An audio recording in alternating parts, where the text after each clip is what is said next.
Hello and नमस्कार बच्चों, मैं फिर से आ गई हूँ आपके लिए लेकर हिंदी। तो बच्चों, इससे पहले कि हम आगे बढ़ें, आपको याद तो होगा कि अगर आपको करनी है हिंदी से breathe then learn with me. तो आज हम क्या करने वाले हैं पता है? आज हम करने वाले हैं हिंदी का सबसे आखिरी पाठ। जी हाँ, हम करने वाले हैं कर्नाटक संपदा। तो कर्नाटक संपदा क्या है? कर्नाटक संपदा, संपदा यानी कि वेल्थ, यानी कि दौलत। कर्नाटका की दौलत क्या है? कर्नाटका इतना खूबसूरत है, क्यों, कैसे? चलिए आइए देखते हैं एक छोटा सा वीडियो।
तो आपने अब तक वीडियो देख ही लिया होगा।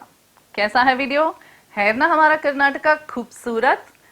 कितना मशहूर, कितना खूबसूरत, कितनी सारी चीजें प्रसिद्ध हैं। क्या हमने कभी नोटिस की है? क्या हमने कभी सोचा है कि हमारा कर्नाटका इतना खूबसूरत है? आधी से ज्यादा चीजें आपने देखी भी नहीं होंगी, है ना? अब आपको पता चला कि कर्नाटका कितना अच्छा है, कितना खूबसूरत है। चलिए अब पाठ के द्वारा भी जानते हैं कि कर्नाटका में आखिर है क्या। मेरे से अगर कोई पूछे तो मैं तो ये बोलूंगी कि मैसूर के जो चंदन की लकड़ी है बहुत ही अच्छी है। मैसूर पैलेस अच्छा है, कूर्ग अच्छा है, इतनी सारी चीजें हैं बच्चों। जैसे मैं अगर आप चन्नपटना के लकड़ी के खिलौने वैसे कहीं नहीं मिलते है ना, तो वैसी ऐसी बहुत सारी प्रसिद्ध चीजें हैं। सिल्क की साड़ियां देख लीजिए मैसूर की। तो ये सब कर्नाटका की फेमस चीजें हैं, जोग फॉल्स और बहुत सारी चीजें। चलिए देखते हैं कि और क्या क्या है हमारे कर्नाटका में। इससे पहले कि हम चैप्टर यानी कि पाठ को पढ़ें, हम पढ़ते हैं इस पाठ का आशय। जैसे कि आप जानते हैं कि कर्नाटक संपदा एक संकलित है, तो हम जानेंगे कि इस पाठ का आशय क्या था। जननी जन्म भूमिश्च स्वर्गदपि गरीयसी। प्रत्येक व्यक्ति का अपनी जन्मभूमि से अनुराग और उस पर अभिमान करना सहज है। तो हर इंसान को अपनी जन्मभूमि, अगर आप बैंगलोर में पैदा हुए हैं या अगर आप कर्नाटका के किसी भी शहर में पैदा हुए हैं, तो आपको बहुत खुशी होगी कि ये आपकी जन्मभूमि है और आपको ये जानने का अधिकार है। आपको जानना चाहिए कि आपकी इस जन्मभूमि में और क्या क्या है कि हम उसे अच्छी तरह समझें, जानें। कर्नाटका हमारी जन्मभूमि है। यहाँ की प्राकृतिक सुषमा, कि यहाँ की जो ब्यूटी है, यहाँ की जो खूबसूरती है, जो आपने वीडियो में भी देखी रहेगी, वो इतनी प्यारी, इतनी खूबसूरत है कि कर्नाटका में कि हम अभी जान रहे हैं उसे। साहित्यिक वैभव, जो हमारा साहित्य है, कन्नड़ा के जो इतने सारे कवि, इतने सारे जिन्होंने उपन्यास सब लिखे हैं, उसका जो साहित्य है वो इतना खूबसूरत है। और ज्ञान विज्ञान क्षेत्र की प्रगति, और ज्ञान और विज्ञान की प्रगति तो अपार है, उसकी तो बात ही नहीं की जा सकती। आप बैंगलोर को ही देख लीजिए, आईटी इंडस्ट्री बोला जाता है बैंगलोर को, जो कर्नाटका में है। बैंगलोर राजधानी है कर्नाटका की। हाँ बच्चों, तो वहां पर आईटी इंडस्ट्री है और देश विदेश के लोग यहाँ की तकनीकी व विकास की मुक्त कंठ से प्रशंसा करते हैं। तो देश विदेश के लोग हमारे कर्नाटका की प्रशंसा करते हैं। एवं सार्थक है, सार्थक यानी कंप्लीट। प्रस्तुत निबंध द्वारा छात्र कर्नाटक के अतीत वैभव, वर्तमान, प्रौद्योगिकी, अब प्रौद्योगिकी एक बड़ा अक्षर है, प्रौद्योगिकी का अर्थ है तकनीकी, टेक्नोलॉजी जिसे कहते हैं, विकास तथा प्रकृति संपदा के साथ साथ इस राज्य के महान व्यक्तियों की साधना का परिचय प्राप्त करते हैं। तो हमें यहाँ पर कौन सी फेमस पर्सनालिटीज हैं, कौन से लोग हैं जो बहुत जाने माने हैं। आप टीपू सुल्तान को ही ले लीजिए, कर्नाटका के कितने जाने माने हैं। बिल्कुल वैसे ही ऐसे बहुत सारे लोग हैं जो जाने माने हैं। चलिए आइए देखते हैं कि हम किन के बारे में अभी पढ़ने वाले हैं। कर्नाटक राज्य भारत देश का प्रगतिशील राज्य है, यानी प्रोग्रेसिव स्टेट, जो प्रगति कर रहा है, जो डेवलप हो रहा है। तो कर्नाटक राज्य प्रगति कर रहा है। यहाँ की आबादी, आबादी मतलब पॉपुलेशन यानी जनसंख्या, लगभग 6 करोड़ से ऊपर है। तो आप और मैं अगर कर्नाटका के हैं तो हम उस 6 करोड़ में से एक हैं। प्रकृति माता ने कर्नाटक राज्य को, नेचर ने कर्नाटक को अपने हाथों से संवारकर सुंदर और समृद्ध बनाया है। तो जब हम कहते हैं अपने हाथों से संवारकर, जैसे अगर हम कहीं जा रहे हैं तो हम अपने हाथों से अपना श्रृंगार करते हैं। संवारकर यानी क्या होता है? संवारकर होता है सजाना। तो भगवान ने, जो भारत माता ने कर्नाटका को जैसे अपने हाथों से संवार कर, अपने हाथों से सजाया है, इतना खूबसूरत है वो, और समृद्ध बनाया है। समृद्ध यानी प्रॉस्परस। कर्नाटक की प्राकृतिक सुषमा नयन मनोहर है, और उसके जो नेचुरल ब्यूटी है जो कर्नाटका में है, वो आंखों को खुश कर देती है। आध्यात्मिक सुंदरता, स्पिरिचुअली, जैसे पहाड़ों पे चले जाओ आपको कितनी खुशी मिलेगी। अगर आप जोग फॉल्स चले जाओ कर्नाटका के, इतनी खूबसूरत है कि आप उधर खड़े होकर आप देखना उसे पसंद करेंगे कि कितना ब्यूटीफुल है। तो ये कुछ चित्र हैं बच्चों, हमने वीडियो में तो देख लिए थे, ये कुछ चित्र भी हैं जहां पर आपको पता चलेगा कि कितने खूबसूरत चीजें हैं कर्नाटका में देखने लायक। पश्चिम में विशाल अरबी समुद्र लहराता है। पश्चिम, पश्चिम यानी वेस्ट, वेस्ट में अरबी समुद्र लहराता है। तो अरेबियन सी, वहां पर तरंगित होना यानी पाया जाता है। इसी प्रांत में दक्षिण से उत्तर के छोर, यानी कि दक्षिण से साउथ की ओर, जहां पे जो किनारा है तक फैली लंबी पर्वतमालाओं की पश्चिमी घाट कहते हैं। तो उसे वेस्टर्न घाट्स कहते हैं हम लोग। तो वो बता रहे हैं कि कर्नाटका की वो उसका लोकेशन क्या है, उसकी प्लेसमेंट क्या है। तो पश्चिम के ओर अरेबियन सी, प्रांत में दक्षिण से उत्तर के छोर, यानी कि from there towards the south, फैली लंबी पर्वतमालाओं, जो रेंज, पर्वतों की रेंज, जैसे माउंटेन रेंज होती है, वहां पर वेस्टर्न घाट्स उसे कहते हैं। इन्हीं घाटों को कुछ भाग सह्याद्री कहलाता है। तो इसे सह्याद्री कहते हैं।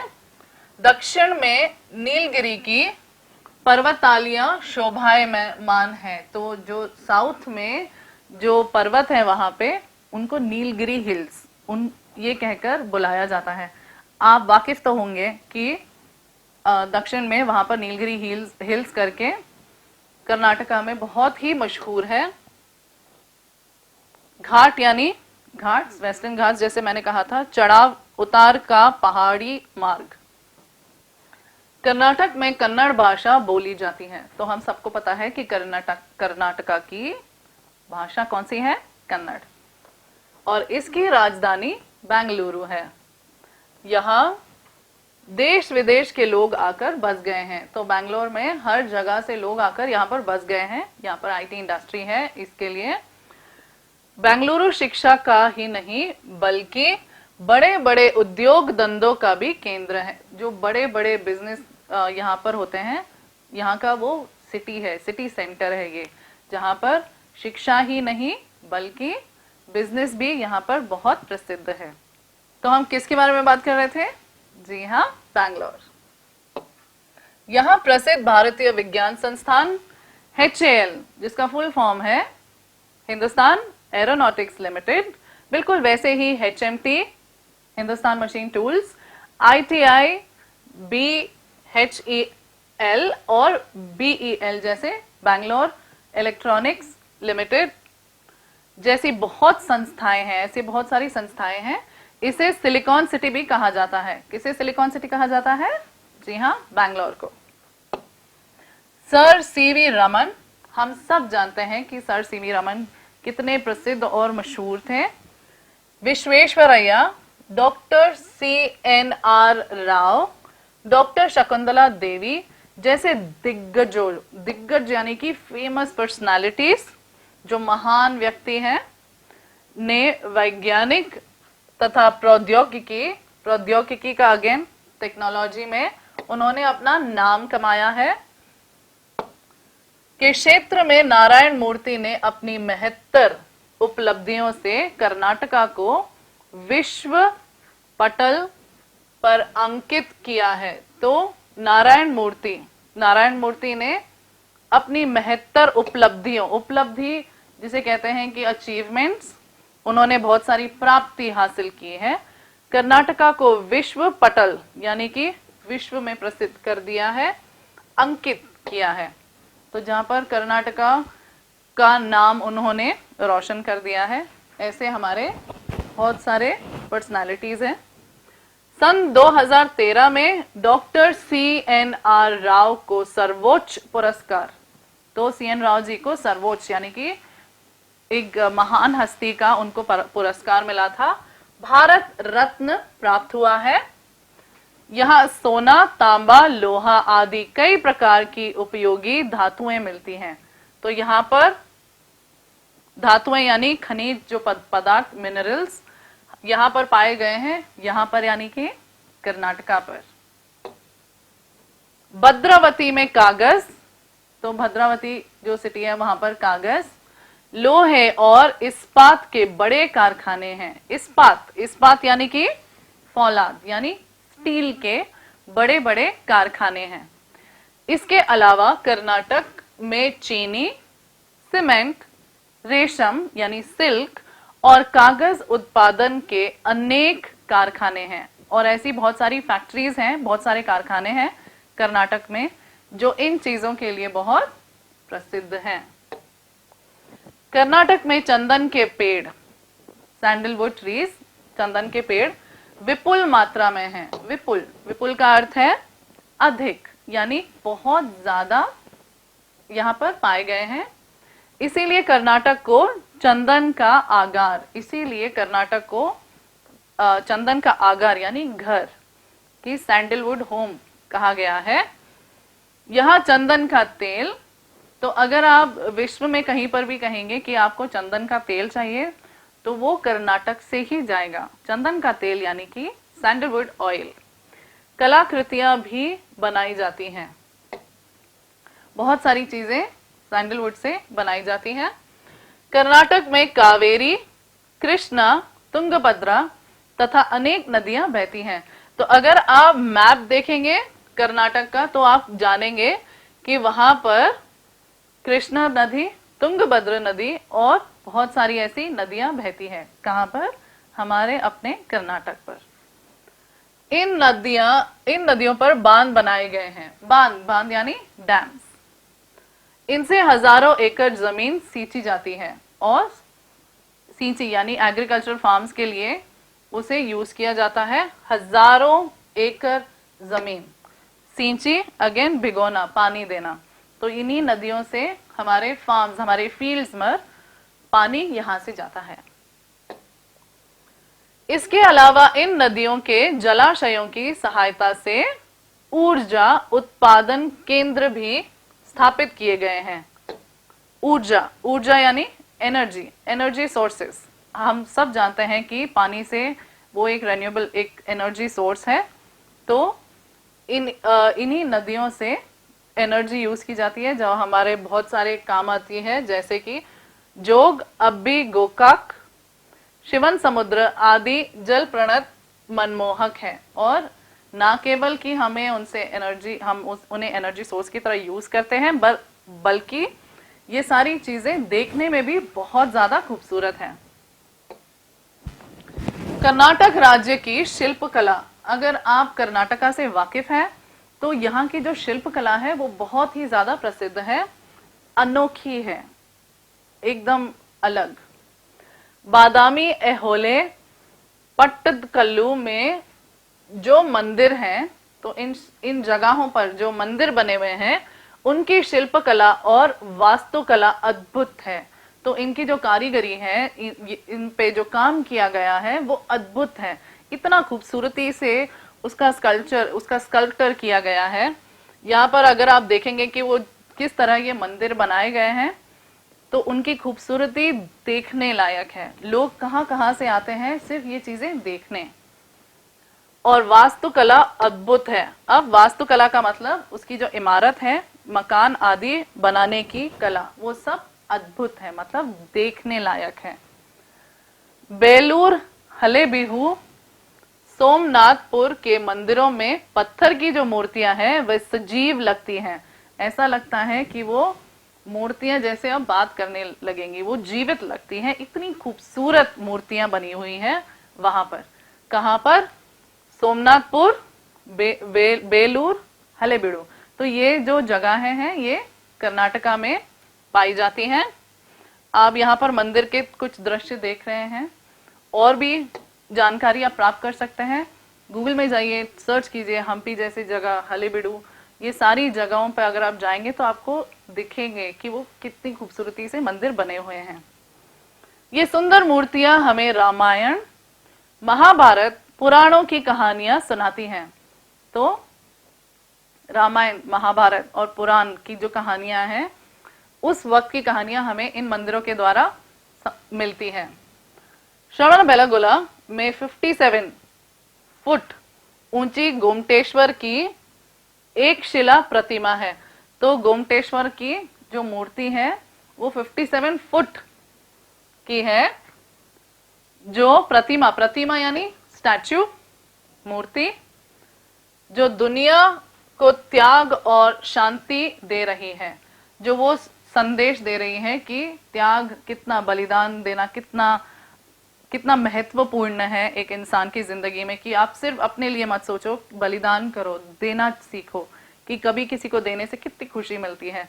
तो ये मूर्तियां ये सब निर्देश करती हैं। विजयपुरा के गोल गुंबज की विस्परिंग गैलरी वास्तुकला की अद्वितीय दृष्टांत है। तो अद्वितीय यानी कि ऐसा दूसरा कहीं देखने नहीं मिलेगा। अद्वितीय दृष्टांत, जिसके समान दूसरा ना हो। विजयपुर, तो विजयपुर का जो गोल गुंबज है उसकी जो विस्परिंग गैलरी है, विस्परिंग गैलरी मतलब अगर आप वहां पे बात करोगे, वहां माना जाता है कि आप जो बात करते हैं वो एको, वो उनका आवाज बार बार वहां पे आ जाता है। तो आप जिसका नाम लोगे तो वो वापस आपको सुनाई देगा।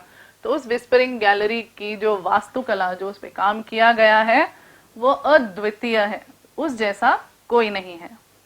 आगे बढ़ते हैं। विजयपुरा, बीजापुर के विजयपुरा में गोल गुंबज की विस्परिंग गैलरी वास्तुकला का अद्वितीय दृष्टांत है। तो अद्वितीय का मतलब उसके जैसा कोई नहीं, कोई दूसरा नहीं है। तो विजयपुर के गोल गुंबज की जो विस्परिंग गैलरी बोलते हैं उसे, तो उसमें ऐसा खास क्या है कि अगर आप वहां पर जाके कुछ विस्पर यानी कि कुछ बोलेंगे तो वो जोर से सुनाई देता है। जी हाँ, ये इतनी खास है, वहां पर अगर जाएं तो यहाँ पर जरूर जाना चाहिए, क्योंकि वो इस तरह से बनाया गया है कि अगर आप कुछ कोई चीज सॉफ्टली धीरे से भी कुछ धीमे से बोलेंगे तो वो जोर से सुनाई देती है। ये इसकी खासियत है। मैसूर का राजमहल कर्नाटका के वैभव का प्रतीक है। तो मैसूर पैलेस वो जो है वो कर्नाटका का प्रतीक है। वो इतना खूबसूरत, इतना बड़ा और उसका वैभव इतना अच्छा है कि लोग दूर दूर से इस पैलेस को देखने आते हैं।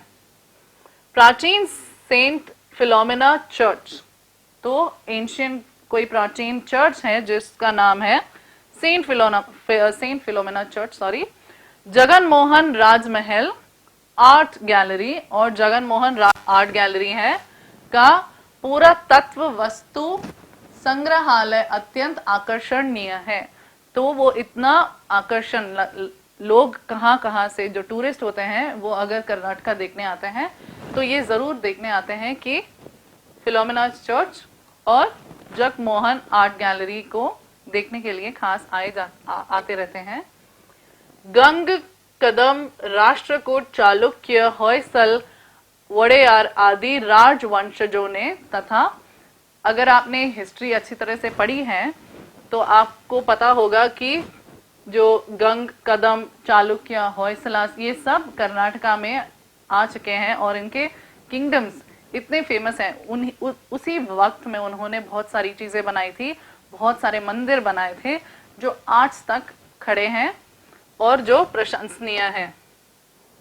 कृष्णदेवराय, मदकरी नायक, रानी अंबिका देवी, कित्तूर चेन्नम्मा, टीपू सुल्तान, आदिल शाह, ये सारे नाम तो सुने होंगे आप। अगर आपने होयसला और इन डायनेस्टीज के बारे में सुना है तो ये भी बहुत प्रसिद्ध हैं, कर्नाटका के बहुत फेमस जानी मानी लोग जो यहाँ पर राज्य कर चुके हैं कर्नाटका में।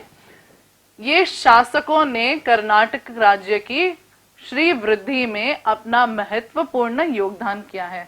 तो ये जो सारे नाम जो मैंने आपको कहे थे, इन लोगों ने राज्य में वो राजा बन के जो इन्होंने जब हमारा राज्य लिया तो हमको क्या दिया, ऐसे शासकों ने श्री वृद्धि यानी उन्नति के रास्ते में, और योगदान यानी उन्होंने इतना योगदान दिया है, इतना उन्होंने सहायता की है कि कर्नाटका को और इन्होंने खूबसूरत बनाया है। यही लोग हैं, यही जो शासन करने वाले हैं, शासन यानी जो राजा बनते हैं, वो यही लोग हैं जिन्होंने कर्नाटका को और भी खूबसूरत बनाया है।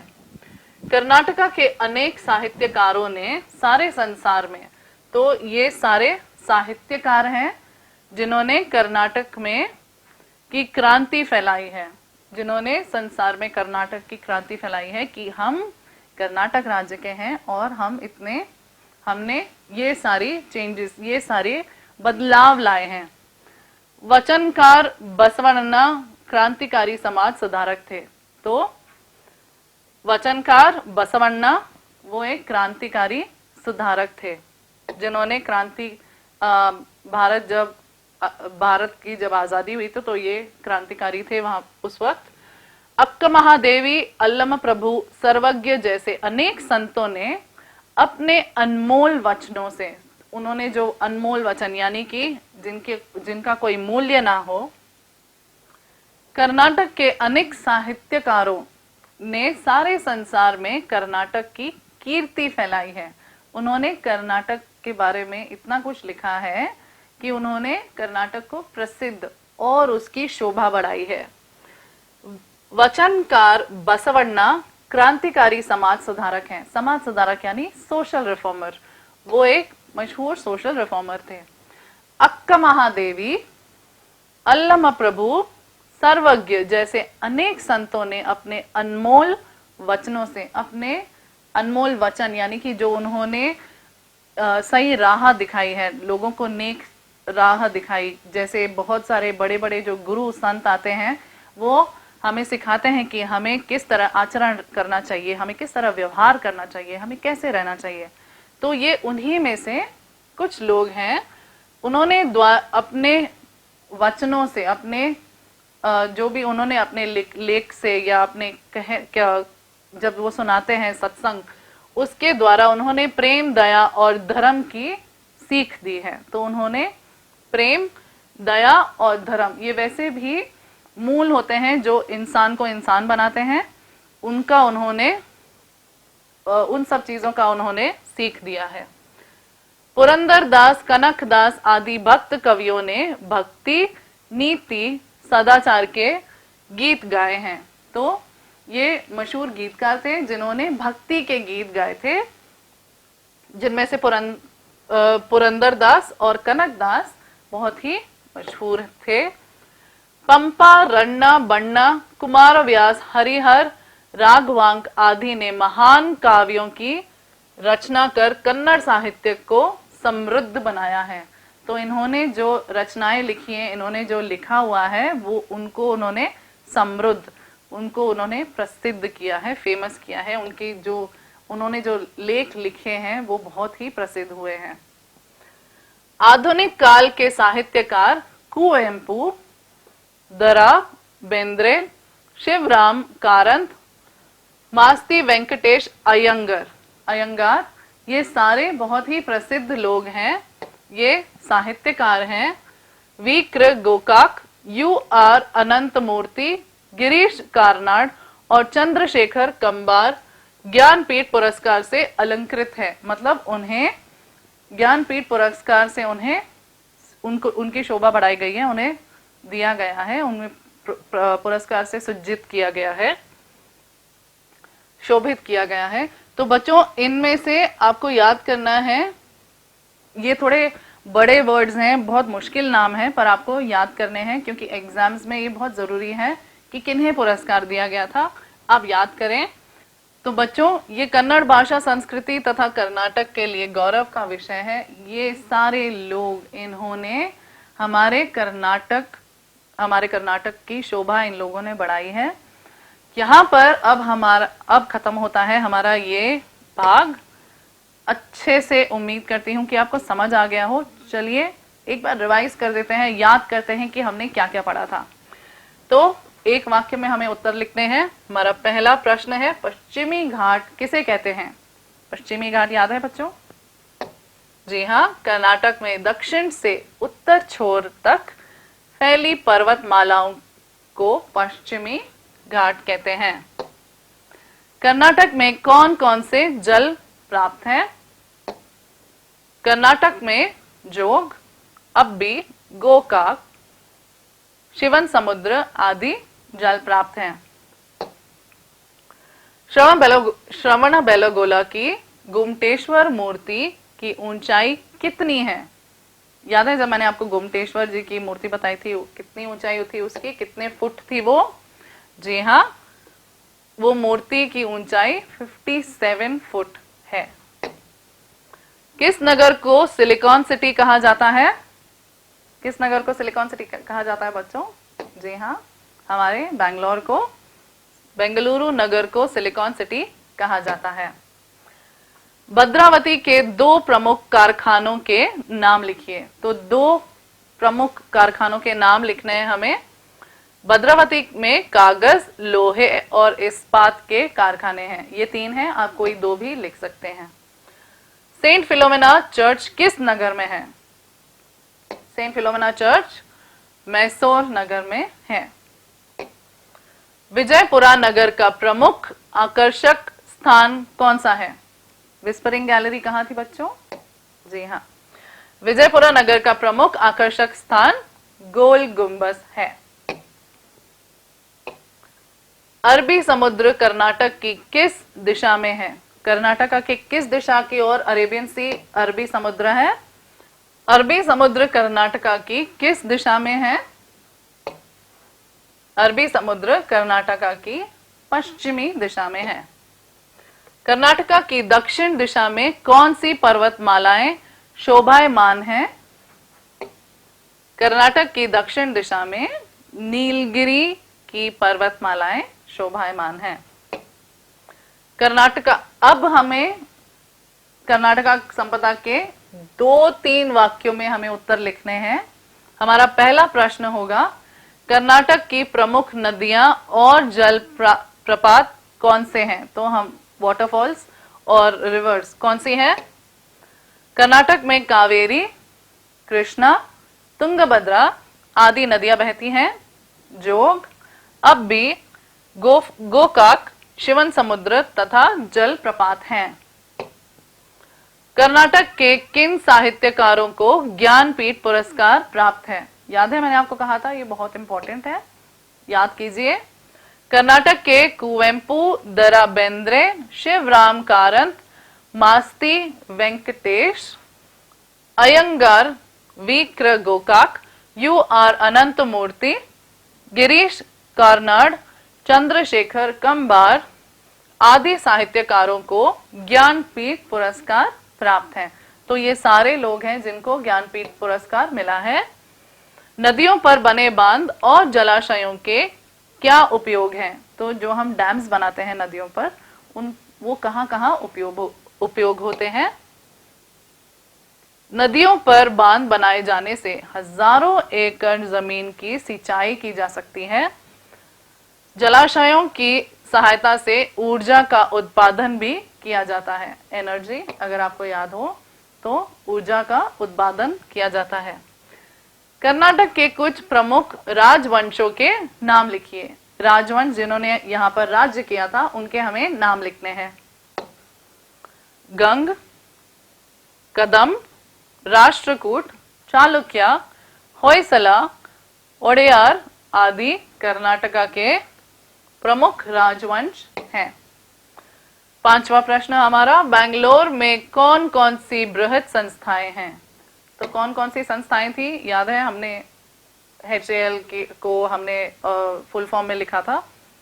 बेंगलोर में अनेक बृहद संस्थाएं हैं। वे हैं भारतीय विज्ञान संस्थान, HAL, HMT, ITI, BHEL, BEL आदि। इनमें से कोई 3 या 4 भी लिख देंगे तो काफी है बच्चों। अब हम बढ़ते हैं हमारे 5-6 वाक्यों की तरफ। हमें 5-6 वाक्यों में उत्तर देने हैं। छोटे छोटे उत्तर नहीं चलेंगे, हमें कम से कम 5-6 वाक्य बनाने हैं। तो हमारा पहला प्रश्न, कर्नाटक के प्राकृतिक सौंदर्य का वर्णन कीजिए। कि कर्नाटका की प्रकृति के बारे में हमें डिस्क्राइब करना है। कर्नाटक की प्राकृतिक सुंदरता नयन मनोहर है। प्रकृति माता के कर्नाटक राज्य को अपने हाथों से संवारकर सुंदर और समृद्ध बनाया है। पश्चिम में विशाल अरबी समुद्र है। इस प्रांत के दक्षिण से उत्तर छोर तक लंबी पर्वतमालाएं फैली हुई हैं। ये पश्चिमी घाट कहलाती हैं। इन्हीं घाटों का कुछ भाग सह्याद्री कहलाता है। दक्षिण में नीलगिरी की पर्वतमालाएं शोभायमान हैं। अब हमारा दूसरा प्रश्न, कर्नाटक की शिल्पकला का परिचय दीजिए। तो कर्नाटक की शिल्पकला का हमें परिचय देना है। कर्नाटक राज्य की शिल्पकला अनोखी है। बादामी, ऐहोले, पट्टदकल्लू में जो मंदिर है, उनकी शिल्पकला और वास्तुकला अद्भुत है।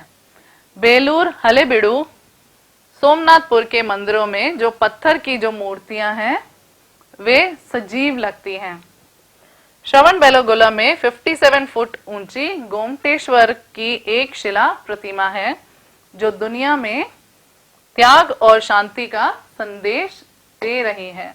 अब हमारे तीसरे प्रश्न पर, कन्नड़ भाषा तथा संस्कृति को कर्नाटक के साहित्यकारों की क्या देन है? तो कन्नड़ भाषा में, संस्कृति में किन साहित्यकार ने क्या दिया है? तो कर्नाटक के साहित्यकारों ने सारे संसार में कर्नाटक की कीर्ति फैलाई है। वचनकार बसवण्ण क्रांतिकारी समाज सुधारक थे। अक्कमहादेवी, अल्लम प्रभु सर्वज्ञ जैसे अनेक संतों ने अपने अनमोल वचनों द्वारा प्रेम, दया और धर्म की सीख दी है। पुरंदर दास, कनक दास आदि भक्त कवियों ने भी अपना योगदान दिया है। तो बच्चों, यहां खत्म होते हैं हमारे प्रश्नोत्तर। उम्मीद करती हूं कि आपको ये पाठ अच्छे से समझ आ गया होगा। बच्चों, इन प्रश्नोत्तर को बार बार अच्छे से रिवाइज कीजिए। कुछ ना समझ में आए रिवाइंड कीजिए, फिर से देखिए, पर अच्छे से पढ़िए। इसी उम्मीद के साथ कि आप अच्छे से पढ़ाई करेंगे, अच्छे से रिवाइज करेंगे, हम फिर से आएंगे, फिर मिलेंगे किसी और नए पाठ या कवि के साथ। तब तक के लिए धन्यवाद।